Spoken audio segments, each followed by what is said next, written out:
Peace and high frequencies, everybody. I know I did the video the other day when I was talking to you all about, I do it every time that I get in the car, y'all. I was talking to you all about how other races other than black people, and when I say black people, I'm talking about the black people who are indigenous to this land in which the corporation they call America, that we are indigenous here too. That we, of course, had our ancestors stripped of everything. Stripped of their name, their culture, their flag, their language, their religion. Really wasn't even a religion, their connection to the divine, right? All their practices, their connection to family, just everything. All right, so prime example, I get on the phone today. Well, not on the phone, I get on a Zoom call for work. I get on the Zoom call and I was a few minutes late. So the white ladies that was already on the Zoom call, they were having a conversation. And they was talking about genealogy. What's the fucking odds of this, y'all? What's the fucking odds? And so what I heard was, one of them was saying she was, learning more Italian, learning how to speak more Italian. And she had been, doing, she did her 23andMe, and she had been doing more ancestry work and learning, to speak Italian, because that was her background. That was, her culture. And so I heard another, because it's all white women, y'all. It ain't but me and another black girl, and she wasn't in there. She wasn't at the meeting because she had an appointment. So I was the only black person that was in there, and they was just talking about their Italian heritage and blah blah blah. But like I told you all before, when I did the and I kind of heard him, I didn't hear him because I really don't care about white people heritage.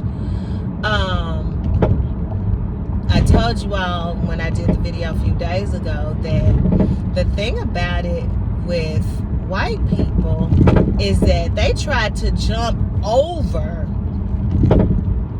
the ancestors that were here and had slaves and had our ancestors as prisoners of war. It's like they try to skip all over that.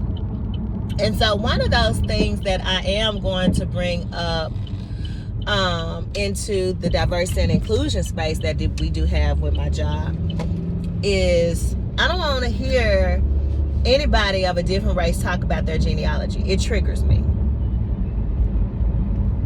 I don't want to hear, as a black woman here in this corporation of America, I don't want to hear a white person talking about their genealogy, because my ancestors, who were, wet nurses and mammies, or who had to, survive. And I'm gonna get into that. I put up the video about Mammy versus Minty, which was a clip from A Different World when Kim did the skit on Mammy.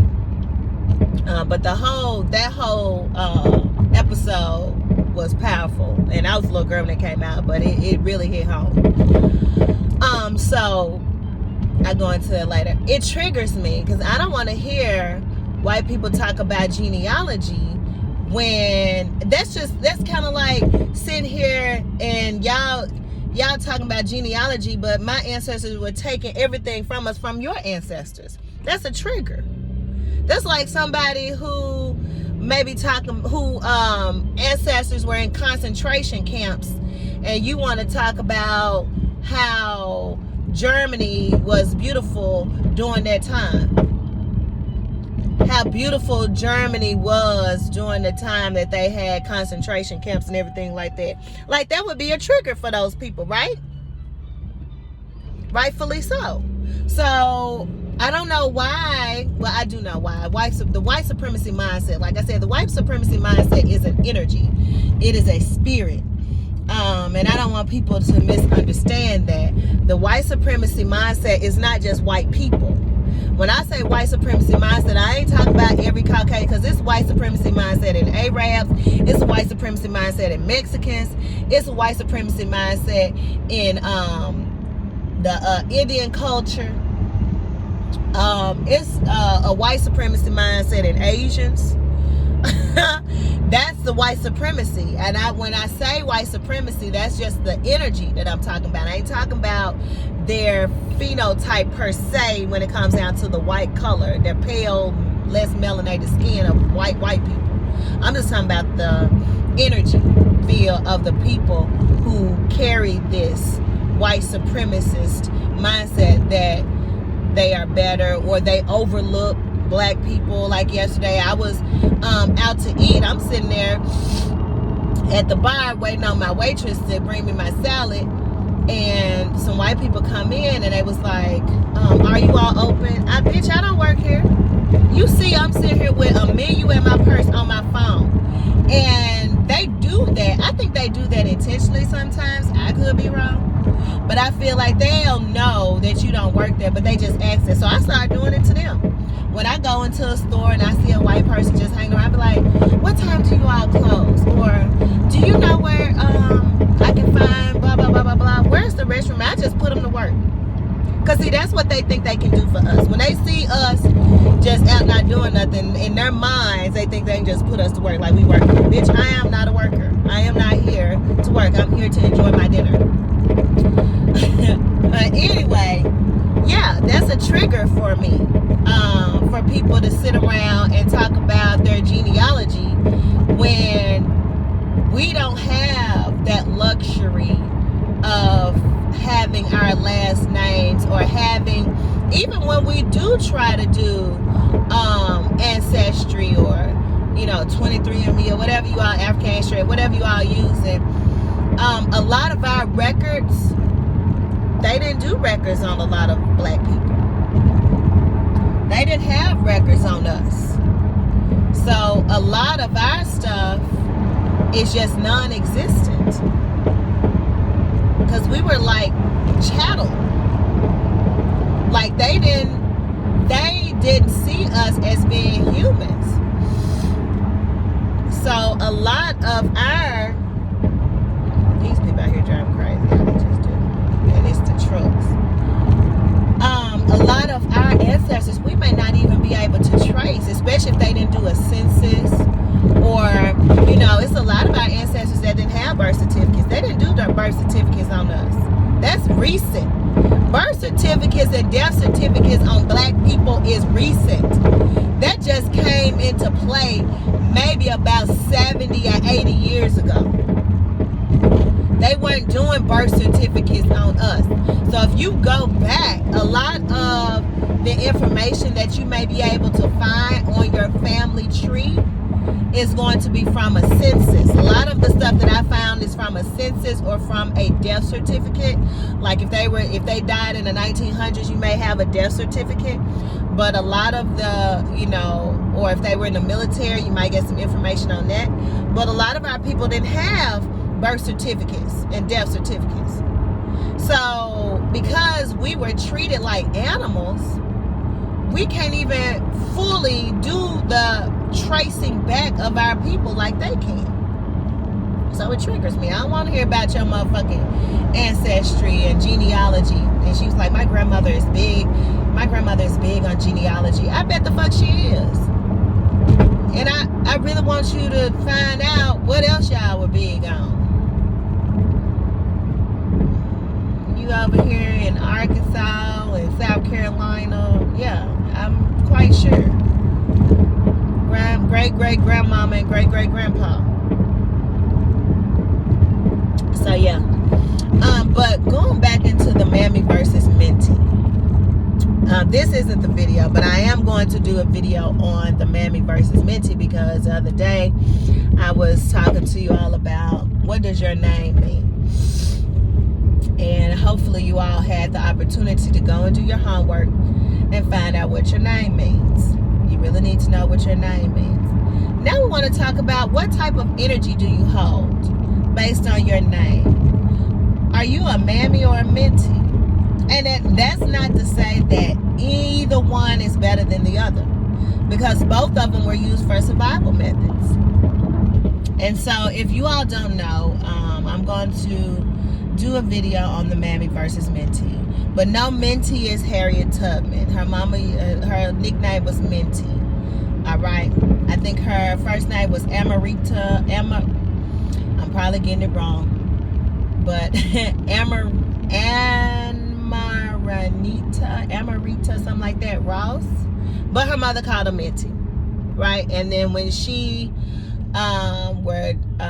did the Underground Railroad, and when she was working on freeing slaves and all the work that she did, she took on her mother's first name of Harriet, and she took on her husband's last name of Tubman, and hence we have Harriet Tubman. She created her own name.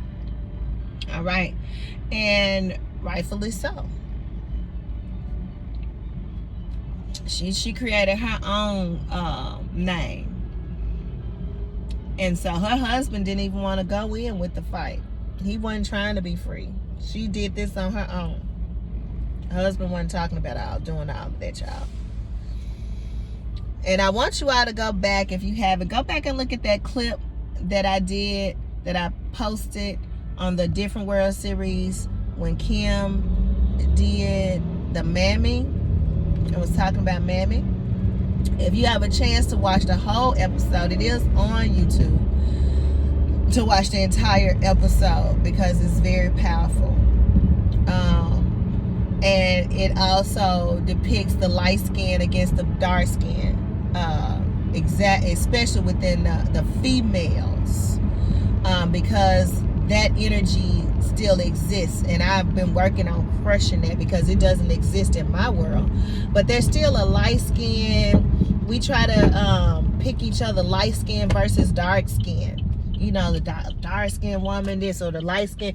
The dark skin woman is this, you know, mean or strong-willed, or she can, you know, do everything. She's the mother, she's the nurturer. You know, that's that Mammy mindset of the dark-skinned woman. She don't take no mess. She mean, she don't never smile, but she can get everything right. She's a strong black woman. That's the depiction of the black dark-skinned female. And then you have the light-skinned female that's more so depicted in the light of almost having the energy of the white supremacy mindset. All right. Of some light-skinned people being able to pass. If you've all ever seen Imitation of Life, even on, I think it was Atlanta, my son and I were looking at Atlanta, I think the day after his birthday, on the 24th of November, we was looking at it, and he came over to the house, and I was like, on Atlanta, they did an episode where this biracial boy was passing for white, and nobody knew that he was black, but his father was black. And I said, this is a new imitation of life. And he was like, what's that? I was like, oh my, look it up. You got to see Imitation of Life. And so for my young viewers who don't know about Imitation of Life, or you don't know what I'm talking about, Google it. Go look at that. That still happens. That's still going on. We still have people who look white, who pass for white, who are black, who have, you know, that one drop of black blood in them, and they are black. And so when we talk about that Mammy versus Minty mindset, what I'm going to talk about are you, you know, surviving in slavery, or are you fighting to release yourself from the matrix?